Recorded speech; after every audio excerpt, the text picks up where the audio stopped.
cuidar de uma micro-região. Então esse Epáfras, ele é um exemplo muito bom para cada um de nós, para os presbíteros, para os diáconos, ele é um modelo para os santos. E ainda a terceira passagem, com respeito a Epáfras, está no livro de Filemon, capítulo 23, versículo 23. É a terceira passagem a respeito desse servo, Epáfras, no Novo Testamento. Diz assim: saúdam-te, Epáfras. Lá ele estava, viu? Paulo estava escrevendo, quando ele escreveu para a igreja em Colossos, também escreveu Filemon. Ele estava solto ou ele estava preso? Ele estava preso. Mas aqui está dizendo: saúdam-te, Epáfras, prisioneiro comigo em Cristo Jesus. Ora, Epáfras estava solto ou ele estava preso? Ele estava solto. Mas como é que ele poderia comunicar o que estava acontecendo com aquelas igrejas se ele não fosse até onde Paulo estava e passasse um período com ele? Então, até isso Epáfras fez. Ele chamava lá o carcereiro: eu queria entrar e passar um tempo aí. E passava um tempo com o apóstolo Paulo e começava a falar para ele. Nós precisamos de Epáfras na igreja, de servos fiéis assim, pessoas que amam o Senhor, que tenham os interesses do Senhor em primeiro lugar, irmãos que oram pelos outros, irmãos que se preocupam com a fé do irmão que está do lado. Alguém que tem uma preocupação não apenas consigo, não apenas com os irmãos que estão do seu lado, mas tem uma preocupação pela igreja inteira. E não se preocupava apenas com a igreja na qual ele estava. Ele também se preocupava com a outra igreja. Ele também se preocupava com ainda outra igreja. Irmãos, que servo! Então o apóstolo Paulo, que não esteve lá em Colossos, pôde escrever com precisão uma carta por causa da intervenção de Epáfras, que fez o relato. Nós precisamos guardar a igreja. É uma responsabilidade de todos nós. Quem tem sentimento de ser um Epáfra, aqui dá um amém bem forte. Uma Epáfra, irmão, uma Epáfra. Não é uma mera irmã, não é um mero irmão, não é um mero jovem, é um Epáfra. Alguém que está atento às coisas, alguém que observa o rebanho de Deus, alguém que observa a condição espiritual dos irmãos, que tem preocupação pela condição da fé das pessoas. Então ele era alguém assim.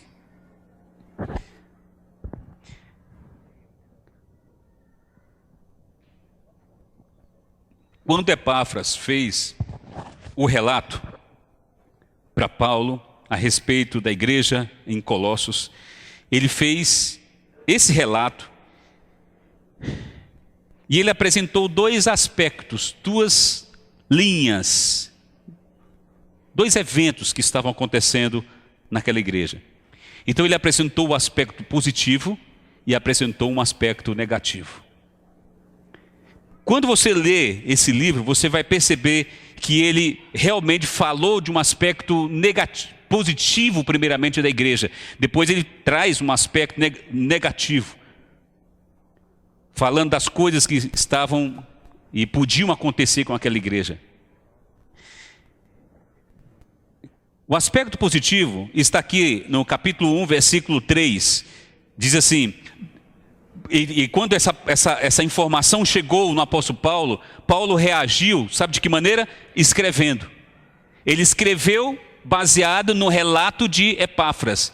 E quando Epáfras falou, ele mostrou duas situações que estavam acontecendo ali. Primeiramente, ele mostrou algo positivo a respeito da igreja.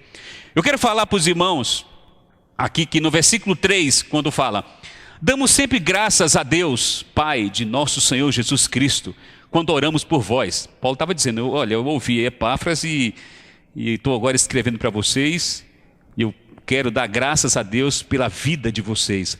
Paulo também era muito bom. Paulo era alguém muito espiritual. Quando ele escreveu, ele falou, olha, eu dou graças a Deus por vocês. Irmãos, fala para o irmão que está do lado, eu dou graças a Deus por você. Eu dou graças a Deus. Ele sabia como falar. Ele não falou e não entrou logo falando dos aspectos negativos. Ele falou, graças a Deus por vocês. Vocês são demais, vocês são santos, vocês são fiéis. Ele encorajou aquela igreja. Desde que ouvimos da vossa, aí pega a caneta e começa a anotar essas palavras. Desde que ouvimos da vossa fé. Então ele ouviu de quem? Ouviu de Epáfras. Desde quando ouvimos da vossa fé em Cristo Jesus e do amor que tendes para com todos os santos e por causa da esperança. Então 3 coisas importantes a igreja em Colossos prezava. Primeira, fé.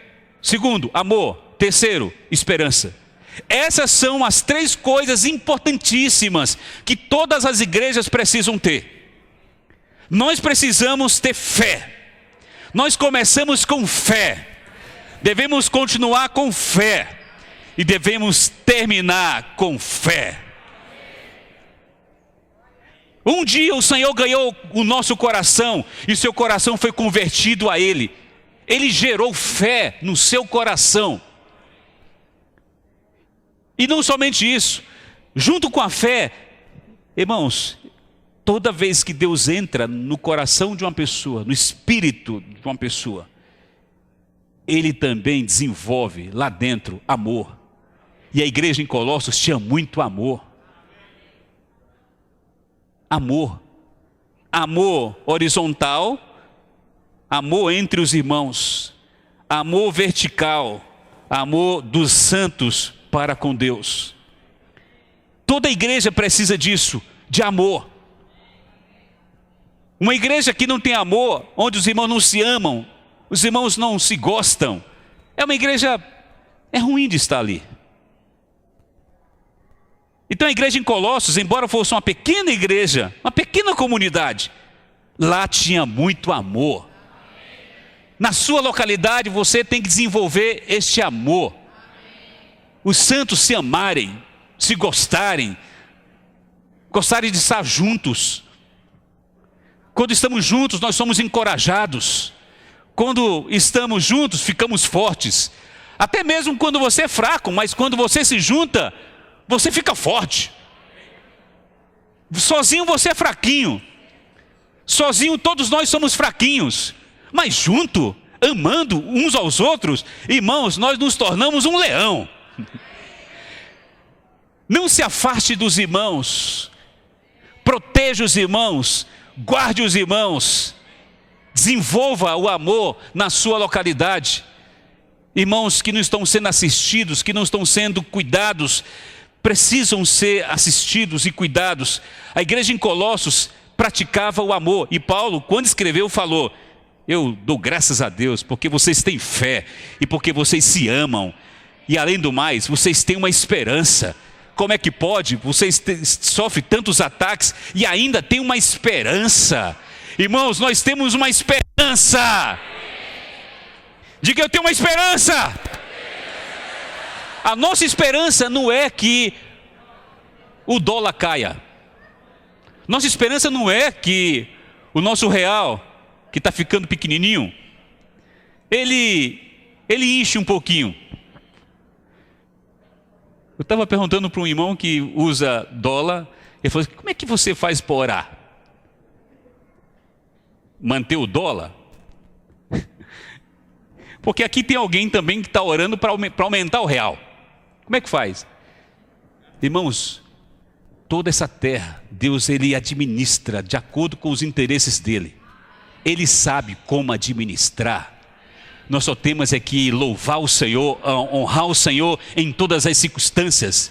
Quando o real está lá em cima, amém. Quando está lá embaixo, amém. De qualquer maneira, ou ele em cima, ou ele embaixo, não nos interessa do ponto de vista da eternidade, porque nós estamos andando na direção de cumprir a vontade de Deus, reinar com o Senhor e entrar com Ele para viver eternamente. E para onde foi o real?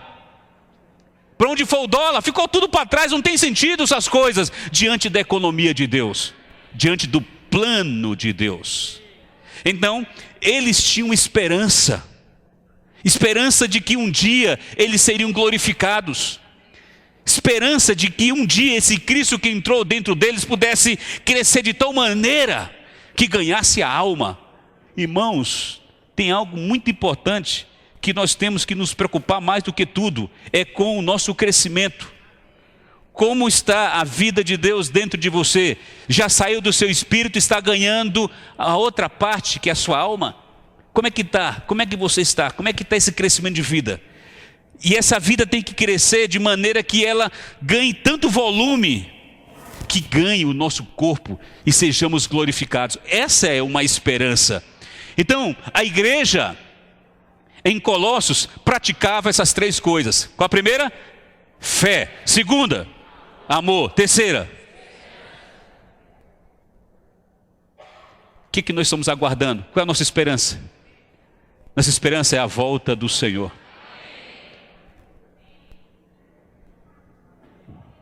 Nós não podemos, irmãos, perder de vista a razão por que nós estamos aqui. Nós não podemos perder de vista. Nós não podemos ficar confusos com o nosso trabalho, com a nossa educação, com o nosso futuro. Nós não podemos ficar confusos com respeito a essas coisas. Tudo isso tem seu grau de importância, mas não está no topo da pirâmide, no grau de importância. O que está no topo da pirâmide, o que mais importante é a nossa fé, é o nosso amor e a nossa esperança na volta do Senhor. Então, Paulo ele começou trazendo esses aspectos, mas tinha também um outro aspecto. Quando Epáfras falou sobre a situação da igreja em Colossos, ele mostrou isso para Paulo. E Paulo então escreveu, apoiando, reforçando, estimulando tudo isso. Mas Paulo também precisava escrever algo para a igreja, para guardar a igreja. O aspecto negativo do conteúdo do relato de Epáfras para Paulo foi que Cristo estava sendo substituído. Havia um ataque tão forte do mundo contra a igreja em Colossos que Cristo poderia desaparecer. Olha que ataque. Epáfras ele é importante para nós como modelo e como exemplo, porque ele é alguém cheio de discernimento. Ele percebeu isso. Ele falou: Paulo, os irmãos são muito bons, pessoalmente eles são bons, eu não... Mas a igreja está sendo atacada. E Paulo, o quê? A igreja está sendo atacada. Tem filosofias, tem os rudimentos do mundo, tem muitas coisas que estão infiltrando pouco a pouco. Tem mestres falsos que estão falando para eles, e eles podem ficar confusos. Então aquilo preocupou o apóstolo Paulo. E se aquele vírus entrasse na igreja em Colossos, o Cristo maravilhoso que eles tinham poderia desaparecer por completo e ficar um monte de gente simplesmente cultuando nada. Irmãos, nós não estamos aqui por outra coisa. Nós estamos aqui por causa de quem? Estamos aqui por causa do Senhor. Toda reunião precisamos ver o Senhor. Todas as reuniões são para o Senhor. Todas as reuniões devem ter Cristo como cabeça, Cristo como centro, Cristo como conteúdo. O hino que nós cantamos, o testemunho que nós damos, a palavra que nós falamos, tudo é para exaltar o nome do Senhor Jesus. Paulo percebeu isso e precisou escrever uma carta para resolver essa questão. Então vamos ver alguns versículos. Então Paulo pensou, bem, se eles estão sendo atacados e a pessoa do Senhor está sendo ofuscada, está perdendo o seu brilho, o que eu preciso fazer? Ele consultou o Senhor então pediu para que ele escrevesse sobre a pessoa maravilhosa de Cristo.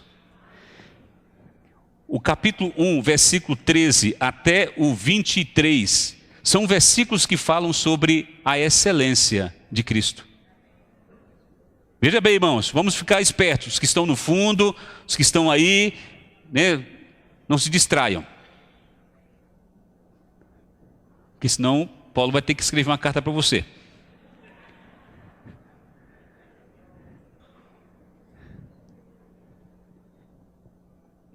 Então ele começou a exaltar a pessoa do seu Jesus.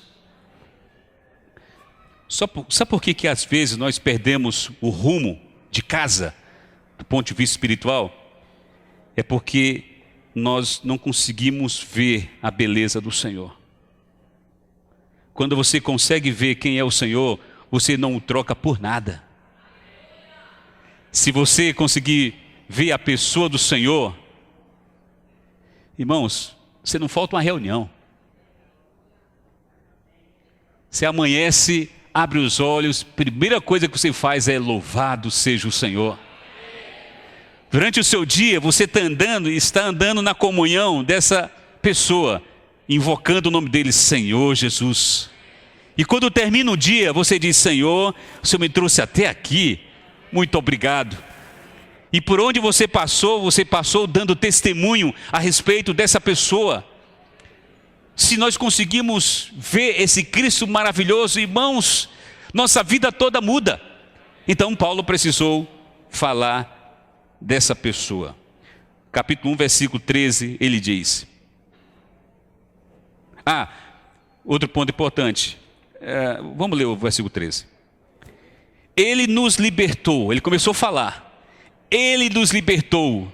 Vamos falar, ele nos libertou do império das trevas e nos transportou para o reino do Filho do seu amor.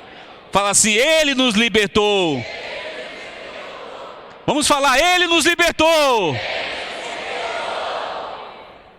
Nós estávamos no império. Paulo precisou lembrar os irmãos lá de Colossos que eles estavam um dia presos. Todos nós um dia estávamos trancafiados, irmãos, dentro de uma masmorra. Não tinha como ninguém nos tirar de lá. Mas um dia o Senhor veio até onde nós estávamos e nos tirou de lá. Paulo estava dizendo, vocês precisam olhar para esse fato. Vocês precisam louvar o Senhor por isso. Percebe, irmãos, nas nossas mãos não tem nenhuma corrente. Sabe por que não tem corrente? Porque Ele nos libertou. Ele libertou as igrejas. Ele libertou os irmãos. Ele libertou as famílias. Ele libertou.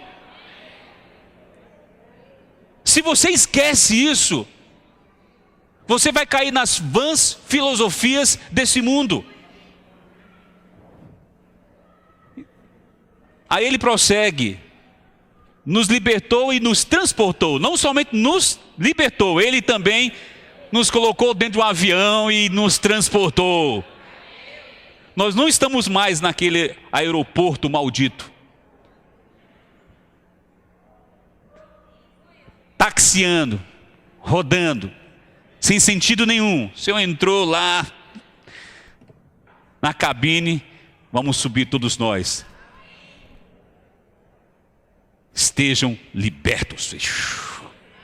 Nos transportou para um reino, o reino do Filho, uma outra esfera, uma outra coisa. Irmãos, nós não somos mais dessa terra, estamos no outro reino. Fala assim, eu estou no outro reino, no qual temos a redenção, a remissão de pecados, Aqui, olha, nessa mesa, agora há pouco, estava o vinho, estava o pão. O que nós fizemos? Nós partimos o pão, tomamos o vinho. Representa a morte do Senhor, representa a redenção do Senhor. Nós fomos redimidos, nossos pecados foram colocados no mais profundo oceano. Você não tem um pecadinho. Você sabe o que é isso? Você não ter pecado. Quando Deus olha para você, você não tem pecado. Diga assim: eu não tenho pecado. Nesse momento, todos os seus pecados foram perdoados. Você é uma folha em branco. Você é um algodão 100%.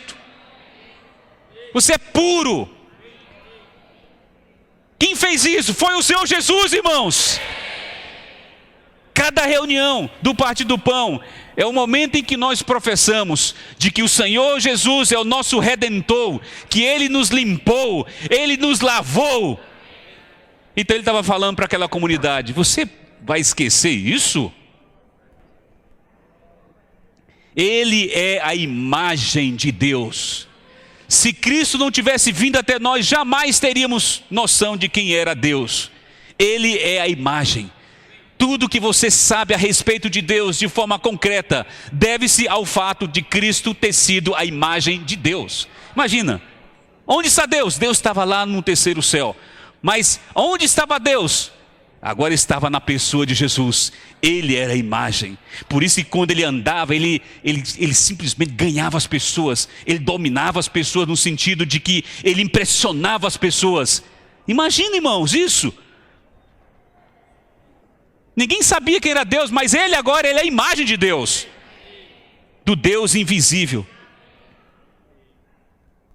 O Deus invisível se tornou conhecido no Filho.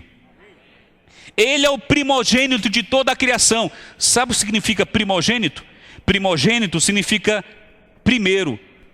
O Senhor Jesus, além de ser Deus, ele é uma criatura, porque ele nasceu de Maria. Ele é uma criatura, mas nessa criação, ele é o primogênito. Ele é o primeiro. As irmãs casadas que amam o marido, levanta a mão. Irmã casada que ama o marido. Só irmã casada que ama o marido. Irmão casado que ama a esposa. A minha está aqui já. Não ame mais o seu marido e nem sua esposa mais do que o Senhor. A base de um casamento está em nós amarmos primeiramente o Senhor. Se nós amamos o Senhor, vamos ter muito amor para o nosso cônjuge. Irmãos, vamos nos aquietar, que até 3 horas da tarde tem muito chão.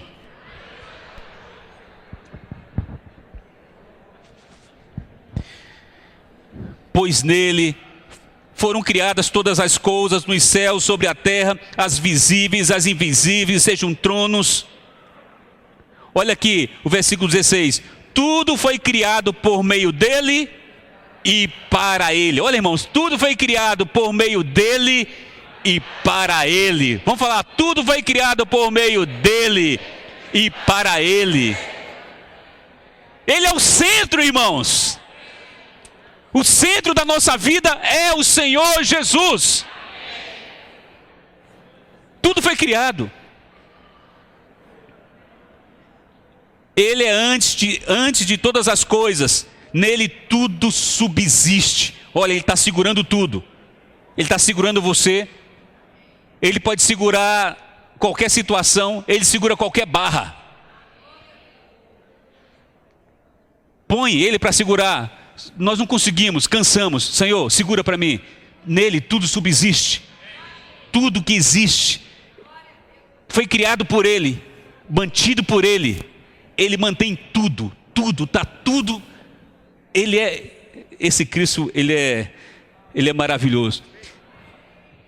E havia irmãos em Colossos que estavam aceitando a ideia das vãs filosofias e aceitando a troca. Você vai aceitar essa troca? O que o mundo pode oferecer para você que é maior do que o seu Jesus? Nada.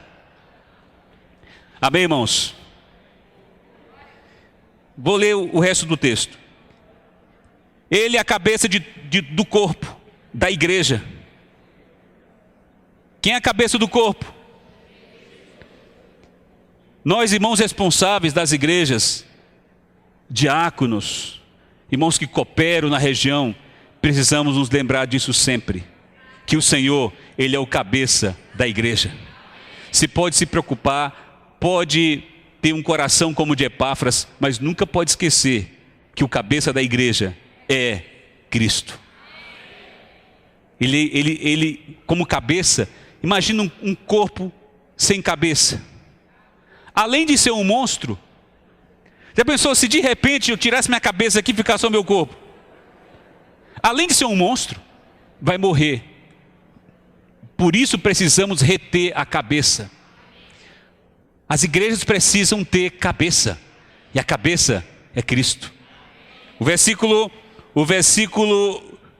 18, ele é o cabeça do corpo da igreja, ele é o princípio, o primogênito de entre os mortos, para em todas as coisas ter a primazia. Olha, para em todas as coisas ter a primazia. Ele ocupa o primeiro lugar. Põe um pódio aqui, um pódio. Primeiro, segundo, terceiro. Onde está o Senhor nesse seu pódio? Você vai dar medalha de bronze, né? Primeiro é bronze? Não, o primeiro é ouro. Ouro, prata. Você vai dar bronze para ele? Vai dar prata para ele? Você vai dar o que para ele? É ouro. Ele é a primazia. Dê o seu melhor para ele. Seu melhor é para o Senhor. Ele é a primazia. Ele é o primeiro. Irmãos, todos nós precisamos voltar para essas verdades e para esses pontos.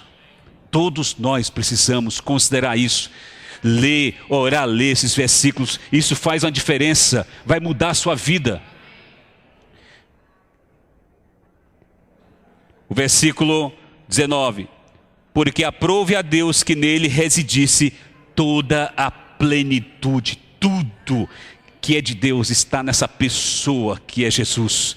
Ele é pleno de Deus, não falta nada. Imagina você ter comunhão com uma pessoa em que nela não falta nada. Nada, tudo que você precisa, tudo que você necessita, Ele tem. O que falta? O que você quer? Ele tem, Ele supre você. E que, havendo feito a paz pelo sangue da sua cruz, por meio dele reconciliasse consigo mesmo todas as coisas que é sobre a terra, que é nos céus. E a vós outros também, que outrora éreis estranhos, inimigos do entendimento pelas vossas obras malignas, agora, amém, agora, porém vos reconciliou no corpo da sua carne, mediante a sua morte, para apresentar-vos perante ele, santos, inculpáveis e irrepreensíveis, se é que permaneceis na fé, alicerçados e firmes, não vos deixando afastar da esperança do evangelho.